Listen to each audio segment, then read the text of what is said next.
Hello, it's Polish Paul VR, welcome to my channel, and in this video I gonna do review in progress. Just like with Golem, I didn't finish the game yet, so I cannot do full review, but I can tell you what I think about it, especially that the new patch came out and the game is in actual playable state. By playable, I mean it was playable before, but it was very frustrating. Now it's playable and maybe even fun. I'm gonna tell you what I'm thinking. So first of all, as we know, when the game first released on PSVR, it was kind of disastrous because the game was so frustrating to play that I just been losing my patience on every corner. We've had those huge blinders and also click turning, and click turning was turning you by such a small degree that you have to press button 10 million times to turn around 180 degrees. Also the waypoints not been working right, so many bugs, the ragdoll effects was super weird, the graphics was terrible, but now after new patch we've got smooth locomotion without the blinders, so you can walk pretty fast. The walking speed is very nice in this game by pressing move button,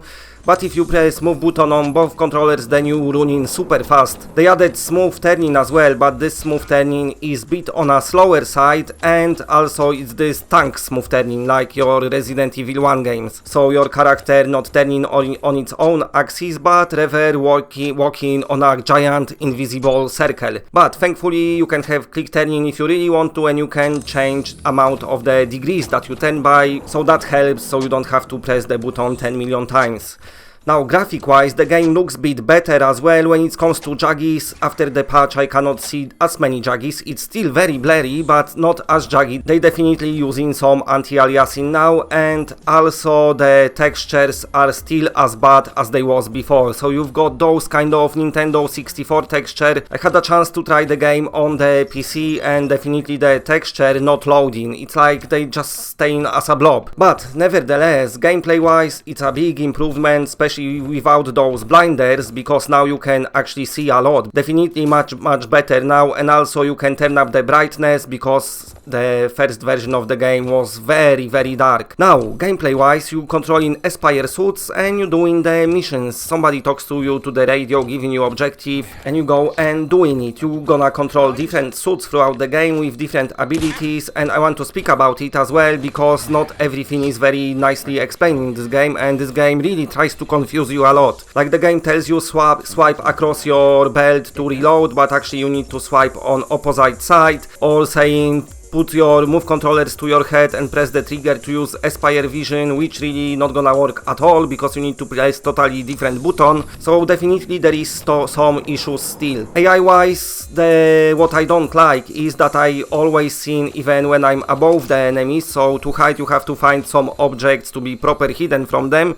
So if you used to play games like Assassin's Creed or something like that, your approach won't work. That was slightly annoying, but also once the shit hits the fan and the shooting begins, once you start shooting AI, if it's 2 or 3 of them, you know, a lot of them at one point, after you shoot one, some of them just stop for a second and be like, oh, my friend has died, let me just assume the T-pose for 1 second. And also, this game is supposed to be about stealth, but some section of the game, the stealth is not that great really, and it's better just to go guns blazing, especially that enemies are easy to kill and also you can always repair yourself. But saying that, I'm not gonna complain too much because the gameplay loop in general, it's fun. I'm enjoying it. Now I'm playing it without those blinders, with the bugs fixed. I do enjoy this game a lot, and it looks like it's a game on a bigger side. You completing the missions, then you have to do some challenges to unlock more missions. You unlocking new Espire suits, new abilities, so definitely you being rewarded by your progression. Also the voice acting, I'm enjoying that. All the sounds good. What I don't like is the bullets in this game, they still little white dots. But what I do like, even though I complain a bit that sometimes it's just better go guns blazing, I do like level design in this game because your Espire suit can climb anything that's metal, so there's a lot of verticality.